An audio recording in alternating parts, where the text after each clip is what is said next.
नमस्कार साथियों, आप सबका मेरे इस YouTube चैनल पर स्वागत है। अभी 5 नवंबर को यूजीसी नेट जेआरएफ का परिणाम घोषित हुआ और मैंने हिंदी साहित्य से नेट और जेआरएफ क्वालिफाई किया है। अपने इस परिणाम की जानकारी जब मैंने अपने सोशल मीडिया प्लेटफॉर्म पर शेयर की तो आप में से बहुत सारे साथी जो इस परीक्षा की तैयारी कर रहे हैं, उन्होंने मुझसे कहा कि मैं इस संबंध में कुछ जानकारियाँ उन्हें दूँ, उन्हें बताऊं कि मैंने किस तरह से तैयारी की, कौन सी किताबें पढ़ी और क्या रणनीति अपनाई। सबको एक एक करके विस्तार से बता पाना तो बहुत मुश्किल काम था, इसलिए मैंने सोचा कि एक वीडियो में इन सारे पॉइंट्स को कवर करूं।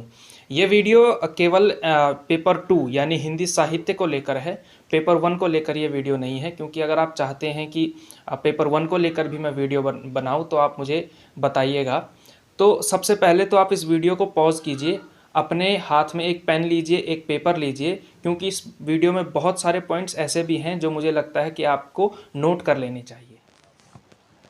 तो दोस्तों, सबसे पहले सबसे ज़्यादा जो प्रश्न मुझसे पूछा गया था वो पूछा गया था स्टडी मटेरियल को लेकर के, कि मैंने कौन सा स्टडी मटेरियल फॉलो किया या मैंने कौन सी किताबें पढ़ी। तो सबसे पहले स्टडी मटेरियल का जो टॉपिक हमारे सामने है, स्टडी मटेरियल का, तो स्टडी मटेरियल मैं आपको बता दूं 4 से 5 पॉइंट्स के अंदर मैं इस क्वेश्चन को समाप्त करने की कोशिश करूंगा स्टडी मटेरियल को लेकर के, यानी पाठ्य सामग्री को लेकर के। सबसे पहले जो सबसे महत्वपूर्ण पाठ्य सामग्री आपके लिए होनी चाहिए वो है हमारा यूजीसी नेट का पाठ्यक्रम। आप देखिए यूजीसी की साइट पर आप देखिएगा हिंदी साहित्य का जो पाठ्यक्रम है वो आपके लिए सबसे महत्वपूर्ण चीज़ है। तो सबसे पहले तो आप उसकी साइट पर जाइए, उसका पीडीएफ डाउनलोड कीजिए और उसका प्रिंट आउट निकाल करके आप अपने पास ज़रूर रखिए। सबसे ज़्यादा इम्पॉर्टेंट आपके लिए आपका पाठ्यक्रम ही है। अगर आप चाहते हैं कि आपको मैं अपनी तरफ से आपको पाठ्यक्रम अवेलेबल करवाऊँ तो इस वीडियो के डिस्क्रिप्शन में जाइए, वहाँ पर आपको एक टेलीग्राम चैनल का लिंक मिलेगा, वहाँ पर आपको उस पर आप ज्वाइन करिएगा। तो वो मेरा अपना टेलीग्राम चैनल है, उस पर मैं आपको हिंदी साहित्य का ये पाठ्यक्रम यानी सिलेबस आपको पहुँचा दूंगा। आप उस चैनल पर जा करके वहाँ से पीडीएफ डाउनलोड कर सकते हैं और फिर प्रिंट आउट निकाल सकते हैं। तो सबसे ज़रूरी चीज़ हो गई पहली बात पाठ्यक्रम। दूसरी चीज़, क्योंकि आप इसमें हिंदी साहित्य में अपना एमए कर चुके हैं या एमए कर रहे हैं, तो आपसे यूजीसी की अपेक्षा ये होती है कि आपको हिंदी साहित्य के इतिहास की एक अच्छी समझ हो, उसका एक अच्छा खासा ज्ञान हो। तो दूसरी जो सबसे इम्पॉर्टेंट बुक मैं आपके लिए रिकमेंड करूंगा, जो मैंने भी फॉलो करी थी और जो मैंने भी पढ़ी थी इस परीक्षा के लिए, तो वो थी आचार्य रामचंद्र शुक्ल जी की थी। वह है हिंदी साहित्य का इतिहास, आचार्य रामचंद्र शुक्ल की हिंदी साहित्य का इतिहास। देखिए आचार्य रामचंद्र शुक्ल की इस बुक को पढ़ने के आपको 2 फायदे होंगे। पहला फायदा तो सीधा सीधा परीक्षा में ये है कि इस पुस्तक से शुक्ल जी की मान्यताएं सीधी सीधी पूछ ली जाती हैं, ठीक है ना, कथन के रूप में। अगर आप पिछले साल के पेपर्स को आप फॉलो करेंगे तो उसमें आपको मिल जाएगा कि किस तरीके के प्रश्न इस पुस्तक से डायरेक्टली पूछ लिए जाते हैं, कि शुक्ल जी ने यह कथन किसके बारे में कहा है या ये कथन किसका है। तो उसमें से एक विकल्प आपको हो सकता है आचार्य रामचंद्र शुक्ल का मिल जाए और हो सकता है वही सही उत्तर हो। भक्ति काल के संबंध में, आदिकाल के संबंध में बहुत सारी मान्यताएं हैं जो शुक्ल जी की डायरेक्टली आपकी परीक्षा में पूछ ली जाती हैं।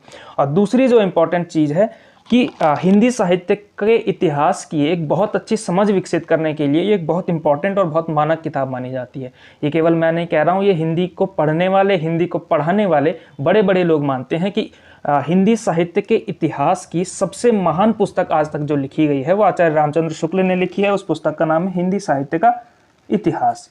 हिंदी साहित्य का इतिहास आप ऑनलाइन भी मंगा सकते हैं, आपके नज़दीकी डिपोज में अगर ये अवेलेबल हो तो वहाँ से भी आप ले सकते हैं आचार्य रामचंद्र शुक्ल का हिंदी साहित्य का इतिहास। मैं इसके डिस्क्रिप्शन में आचार्य रामचंद्र शुक्ल के अमेज़ॉन का या फ्लिपकार्ट का आपको लिंक ज़रूर दे दूंगा। हो सकता है आप अगर वहाँ से डाउनलोड करना चाहें तो कर लीजिए, आपके पास हो तो वहाँ से कर लीजिए, या हो सकता है आपके पास अगर पीडीएफ वगैरह भी हो तो आप वहाँ से पढ़ सकते हैं, आप अपने कंफर्ट लेवल के हिसाब से उससे देख सकते हैं। तीसरी जो सबसे इम्पॉर्टेंट चीज़ मुझे लगती है वो है आपको एक गाइड ज़रूर रखनी चाहिए इस परीक्षा को लेकर के, कोई सी भी गाइड। अच्छा, आप गाइड कोई सी भी हो सकती है, ठीक है ना। हो सकती है कि आपके पास अरिहंत की गाइड हो सकता है कि दृष्टि की जो नेट जेआरएफ की किताब है वो वाली हो, प्रतियोगिता साहित्य की किताब हो। आप में से कई लोग गोविंद पांडे, सरस्वती पांडे वाली किताब से पढ़ते होंगे, कई लोग पुनीत राय वाली किताब से भी पढ़ते होंगे। तो ये आपकी चॉइस पर मैं ये बात छोड़ रहा हूँ कि आप कौन सी किताब से पढ़ते हैं। मैंने जो पर्सनली जिस किताब को फॉलो किया था वो था दृष्टि की नेट जेआरएफ की किताब। नेट जेआरएफ वाली जो गाइड है, दृष्टि पब्लिकेशन उसको छापता है, दृष्टि आईएएस जो कोचिंग सेंटर दिल्ली में है, वो नेट जेआरएफ की एक पुस्तक निकालता है। उस पुस्तक का नाम है दृष्टि नेट जेआरएफ। अगर ये आप अमेज़ॉन पर ऑनलाइन अगर आप इस कीवर्ड को सर्च करेंगे तो आपको ये किताब मिल जाएगी। मेरा इसको पढ़ने का एक रीज़न सीधा ये था कि ये वाली जो किताब है, ये किताब केवल नेट जेआरएफ की परीक्षा के लिए स्पेशली बनाई गई किताब है। जो बाकी किताबें हैं जैसे गोविंद पांडे, सरस्वती पांडे आदि, इसमें आपकी जो अन्य परीक्षाएं हैं जैसे टीजीटी, पीजीटी हो सकता है या और भी जो प्रतियोगी परीक्षाएं हैं उसके लिए गोविंद पांडे, सरस्वती पांडे, पुनीत राय या अन्य किताबें होती हैं। लेकिन अगर आपको स्पेसिफिक नेट जेआरएफ की तैयारी करनी है, अच्छी तैयारी करनी है, तो नेट जेआरएफ दृष्टि की सबसे बेहतरीन किताब मुझे लगती है। मैंने बहुत सारी किताबें नहीं पढ़ी हैं, बहुत सारी किताबें इसमें फॉलो नहीं भी की हैं, लेकिन अगर आप मेरी रिकमेंडेशन मानेंगे तो मैं दृष्टि नेट जेआरएफ की किताब को आपको रिकमेंड करूँगा। ठीक है ना। अगली जो सबसे इम्पॉर्टेंट चीज़ है, चौथी इम्पॉर्टेंट चीज़, वो है कि आपको टेक्स्ट पढ़ना है। आपके जो सिलेबस में जो टेक्स्ट अवेलेबल है ना, पाठ्यक्रम में सम्मिलित रचनाएँ, वो आपके लिए सबसे इम्पॉर्टेंट बात है। आपको इन रचनाओं को पढ़ना बहुत ज़्यादा ज़रूरी है। अच्छा, इसमें कौन कौन सी रचनाएं हो सकती हैं? जैसे कहानियां हैं, बहुत सारी कविताएं इसमें अवेलेबल हैं, कवियों को वहाँ पे मेंशन किया गया सिलेबस में। उपन्यास 12-13 उपन्यास हैं, नाटक 12-13 नाटक हैं, निबंध हैं, बहुत सारी अन्य गद्य विधाओं के नाम से उसमें बहुत सारी रचनाएं हैं, जैसे रामवृक्ष बेनीपुरी जी के संस्मरण है, रेखा चित्र हैं, और भी बहुत सारी विधाएं हैं, जीवनी और आत्मकथाएं भी इसमें सम्मिलित हैं। तो आपसे अपेक्षा की जाती है कि ये टेक्स्ट आप पढ़ें। सबसे इम्पॉर्टेंट चीज़ अगर आपकी इस परीक्षा में देखा जाए तो ये टेक्स्ट ही है। पाठ्यक्रम में सम्मिलित जो रचनाएं हैं वो आपके लिए पढ़ना बहुत ज़्यादा ज़रूरी है। अच्छा, अब ये सवाल उठता है कि आप ये कहाँ से पढ़ सकते हैं, कहाँ मिलेगी ये? तो जो छोटी रचनाएं हैं, जैसे छोटी विधाएं हैं, जैसे कविता हो सकती है और कहानी हो सकती है, ये तो आपको सीधे इंटरनेट से आसानी से अवेलेबल हो सकती हैं। आप इंटरनेट पर कोई भी कहानी आप उसमें डालिए, आपको आसानी से वो किताब मिल जाएगी।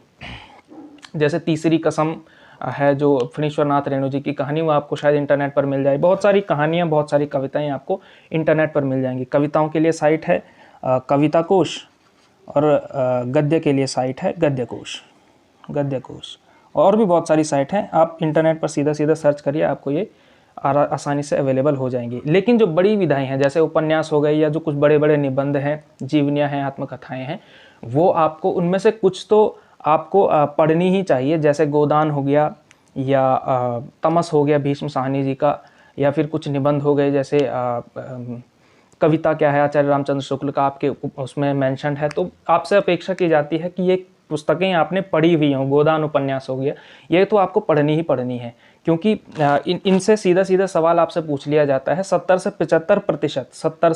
75% आपके सवाल जो हैं इन्हीं रचनाओं से पूछे जाते हैं। तो अब जैसे आपके पास उपन्यास हैं, 12 से 13 उपन्यास आपके पास लगे हुए हैं, 13 उपन्यास शायद हैं। तो इतने उपन्यास पढ़ना आपके लिए प्रैक्टिकल नहीं है। पढ़ें तो अच्छी बात है, हो सकता है आप में से कईयों ने बहुत सारे उपन्यास पढ़े भी हों इनमें से, लेकिन 13 के 13 उपन्यास पढ़ना थोड़ा सा असंभव के आसपास की बात है। तो आप ये कर सकते हैं कि 13 में से कुछ उपन्यास आप पढ़ें, कुछ महत्वपूर्ण उपन्यास, 4-5 उपन्यास, बाकी के आप नोट्स तैयार कर लीजिए, यूट्यूब से देख लीजिए या कहीं से भी। 1-1.5 पन्ने के आसपास उसकी पूरी कहानी का सारांश, उसमें कौन कौन से पात्र हैं, उसमें क्या क्या होता है, उसमें क्या क्या प्रतिपाद्य है, लेखक का क्या क्या उद्देश्य रहा है, इसके आधार पर आप अपने नोट्स तैयार कर लीजिए। तो आपका ये सारी समस्याएँ सॉल्व हो सकती हैं। और पाँचवीं सबसे इम्पॉर्टेंट बात, पाँचवीं है कि आप पैटर्न कौन सा फॉलो करें पूर्व में हुई परीक्षाओं का। आप सब जानते हैं कि हमारी परीक्षाओं का पैटर्न बदला है 2019 के बाद से। थोड़ा बहुत सिलेबस में भी चेंज हुआ है और थोड़ा सा पैटर्न भी अच्छा खासा बदला है। तो मैं कहूँगा कि आपको जो प्रीवियस ईयर क्वेश्चन, पूर्व में पूछी गई परीक्षाओं को आपको अगर फॉलो करना है तो 2019 के बाद के पैटर्न को फॉलो कीजिए। 2019, 2020, 2021 और अब तो 2022 में भी हो चुका है। तो ये 4 वर्षों के 8 पेपर आपके लिए होंगे। ये 8 पेपर आप अगर आप फॉलो करेंगे तो आपके लिए बहुत फ़ायदा होगा। इसके पैटर्न को फॉलो कीजिए, इसके आधार पर ऊपर की रचनाओं को फॉलो कीजिए। तो ये पहला सवाल था जो स्टडी मटेरियल को लेकर मुझसे पूछा गया था। तो मुझे उम्मीद है कि मैंने आपके इन सवालों का जवाब दिया कि कौन से स्टडी मटेरियल मैंने फॉलो किए हैं। तो दूसरा जो सबसे ज़्यादा हमारे दिमाग में सवाल आता है किसी भी परीक्षा की तैयारी करते हुए, विशेष रूप से नेट जेआरएफ की तैयारी करते हुए, कि कैसे पढ़ना है। ठीक है ना, सिलेबस तो पता चल चुका है और स्टडी मटेरियल भी पता चल चुका है कि क्या पढ़ना है, लेकिन उसको पढ़ा कैसे जाए, उसकी स्ट्रेटजी क्या हो, रणनीति क्या हो, क्योंकि अब बहुत ज़्यादा समय भी हमें एक परीक्षा के अटैम्प्ट के लिए नहीं मिलता है। अब शायद मार्च के आसपास आपकी 2023 वाली परीक्षा होगी, तो उसके लिए बहुत ज़्यादा समय तो नहीं है, लेकिन इतना समय ज़रूर है कि अगर हम अच्छी रणनीति अपनाएं तो हम उसमें अच्छा स्कोर कर सकते हैं। अपना जो वांछित टारगेट है, जो जेआरएफ है, या कई लोगों का केवल नेट होगा, तो आपका जो भी टारगेट है उसको आप पूरा कर सकते हैं। तो कैसे पढ़ना है, रणनीति क्या होनी चाहिए? तो रणनीति में जो मेरा मानना है, सबसे पहले तो आपकी रणनीति का सबसे महत्वपूर्ण हिस्सा तो आपका पाठ्यक्रम ही है, आपका सिलेबस ही है, कि सबसे पहले आपके पास सिलेबस होना चाहिए। ठीक है ना, सिलेबस आपने अपने पास रखा हुआ है, सुरक्षित रखा हुआ है। तो अब सिलेबस को मैं बांटता हूँ 4 हिस्सों में, और फिर उसके आधार पर समझाऊंगा कि क्या आपकी स्ट्रेटजी इस सिलेबस को अप्रोच करने की होनी चाहिए। ठीक है ना, तो पाठ्यक्रम को मैं 4 हिस्सों में बांटता हूँ। हिंदी साहित्य के पेपर 2 की मैं बात कर रहा हूँ। पेपर 2 के हिंदी साहित्य के सिलेबस को मैं 4 हिस्सों में बांटता हूँ। ठीक है ना, तो पहला जो हमारा हिस्सा है वो है भाषा का हिस्सा, भाषा वाला जो पोर्शन है हमारा। इसके अंतर्गत आपको पता है कि हिंदी भाषा की ऐतिहासिक पृष्ठभूमि, उसमें आर्य भाषाएं आ जाएंगी, उसकी बोलियां आ जाएंगी, उसकी व्याकरणिक व्यवस्था आ जाएगी। उसके अलावा राजभाषा और राष्ट्रभाषा से संबंधित जो भी तथ्य और जो भी बातें हिंदी साहित्य के हिंदी में पूछी जाती हैं, वो भाषा के सेक्शन के अंतर्गत आ जाएंगी। दूसरी चीज़, हिंदी साहित्य का इतिहास। तो इतिहास लिख लेता हूँ मैं केवल, हिंदी साहित्य का इतिहास दूसरा सेक्शन है। ये बहुत बड़ा सेक्शन है, सबसे बड़ा सेक्शन यही है, जिसके अंतर्गत कविता से लेकर के गद्य से लेकर के सब कुछ इसके अंतर्गत आ जाएगा। तीसरी चीज़ जो है वो है साहित्य शास्त्र। साहित्य शास्त्र, साहित्य शास्त्र के अंतर्गत क्या आ जाएगा? साहित्य शास्त्र के अंतर्गत दोनों ही जगहों के काव्य शास्त्र आ जाएंगे, दोनों जगह, यानी भारतीय काव्य शास्त्र भी और पाश्चात्य काव्य शास्त्र भी। तो भारतीय काव्य शास्त्र और पाश्चात्य काव्य शास्त्र, ठीक है ना। और चौथा और अंतिम हिस्सा जो है वो आएगा विचारधाराओं का। विचारधाराओं का, विचारधाराएं कौन कौन सी हैं? विचारधाराएं जैसे हो सकती हैं आपकी जो लोहिया दर्शन है, गांधी दर्शन है, अंबेडकर दर्शन है, इसके अलावा जो पश्चिम के हैं मार्क्सवाद, मनोविश्लेषणवाद, अस्तित्ववाद, और भी बहुत सारे दर्शन जिनको बेस बना करके हिंदी का साहित्य लिखा गया है, वो आपके लिए बहुत इंपॉर्टेंट होती हैं। नए ट्रेंड के अंतर्गत हम देखते हैं इस बार के जो 2022 में प्रश्न हुआ था उसमें 3 से 4 प्रश्न तो सीधे सीधे विचारधाराओं से संबंधित पूछ लिए गए थे। मार्क्सवाद से संबंधित शायद 2 सवाल थे, अस्तित्ववाद पर सवाल पूछा गया था। तो सीधे सीधे अगर आप विचारधाराओं का अध्ययन भी आपको करना पड़ेगा सिलेबस के अंतर्गत, ठीक है ना। तो अब रणनीति के दूसरे हिस्से में हम क्या करेंगे? माना मैं पहुंच चुका हूं नाटक पर, पढ़ाई करते हुए मैं पहुंच चुका हूं नाटक वाले सेक्शन तक।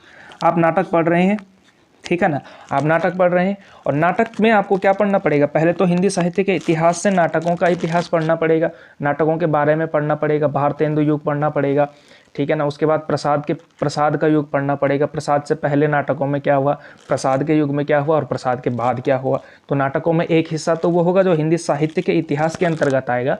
दूसरा हिस्सा वो होगा जो आपके सिलेबस में मेंशन्ड रचनाएं हैं, जिसको हम टेक्स्ट कहेंगे।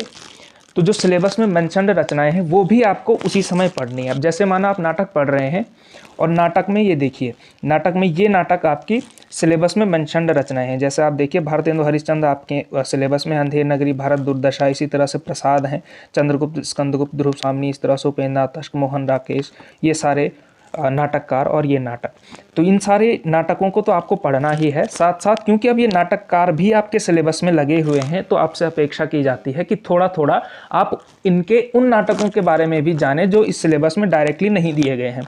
जैसे हो सकता है, देखिए मोहन राकेश का आधे अधूरे और आषाढ़ का एक दिन आपके सिलेबस में लगा हुआ है, लेकिन एक और नाटक बहुत प्रसिद्ध मोहन राकेश जी का है, लहरों के राजहंस। तो आपसे हो सकता है कि लहरों के राजहंस पर भी कुछ सवाल पूछ लिया जाए, तो आप पूरी तरह से तो अध्ययन नहीं कर पाएंगे, बहुत सारी रचनाएं हो जाएंगी, लेकिन आपको हल्का हल्का समरी, हल्का हल्का सारांश इसके बारे में पता होना चाहिए। जैसे अब नाटकों में आप जयशंकर प्रसाद को पढ़ रहे हैं, एक एग्जाम्पल के थ्रू मैं समझाता हूँ कि क्या आपको स्ट्रेटजी अपनानी चाहिए, या जो मैंने अपनाई थी कि जैसे आप अगर प्रसाद को पढ़ रहे हैं नाटकों में, तो प्रसाद के बारे में तो पढ़ना ही है। प्रसाद के 12 से 13 शायद नाटक हैं जो उन्होंने हिंदी में लिखे हैं, जो प्रसिद्ध भी हैं।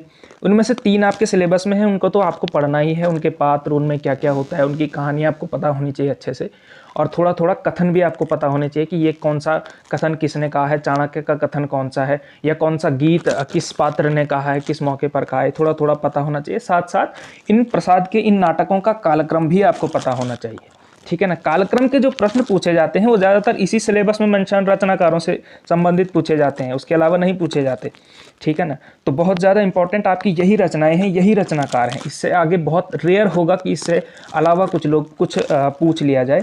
तो रणनीति का दूसरा हिस्सा तो ये है, ठीक है ना। रणनीति का जो तीसरा हिस्सा है हमारी स्ट्रेटजी का, वो होगा हमारा previous year questions. Previous year questions के संबंध में मैंने आपको बताया कि आपको फॉलो करना है 2019 के बाद का पैटर्न। आपको क्या करना है, जैसे अभी आप नाटक पढ़ रहे हैं, ठीक है ना। नाटक को पढ़ते समय आपको पहले आपने नाटक का इतिहास पढ़ा, फिर इन नाटककारों को भी साथ साथ में पढ़ते रहे, नाटकों के बारे में भी नोट्स बनाते रहे, और उसके बाद अंत में आपको ये देखना है कि 2019 के बाद से यानी 2022 तक कौन कौन से प्रश्न, क्या क्या प्रश्न आपसे पूछे गए हैं। तो उन प्रश्नों को भी आपको अपने नोट्स में शामिल करना है। उस पैटर्न को ढूंढना है कि इसमें क्या क्या अभी पूछा जा रहा है, और थोड़ा सा प्रेडिक्शन के साथ कि आगे क्या क्या पूछा जा सकता है। मैं इसके संबंध में और वीडियोस भी बनाऊंगा कि क्या क्या आपसे पूछा जा सकता है। उसमें मैं यूनिट वाइज बताऊंगा आपको, क्योंकि अभी ये वीडियो बहुत लंबा हो जाएगा, क्योंकि यूनिट वाइज बताते हुए, क्योंकि बहुत बड़ा सिलेबस है और एक एक यूनिट को अगर मैं बताता रहूँगा तो ये वीडियो हो सकता है कि 2 घंटे से भी ऊपर का चला जाए।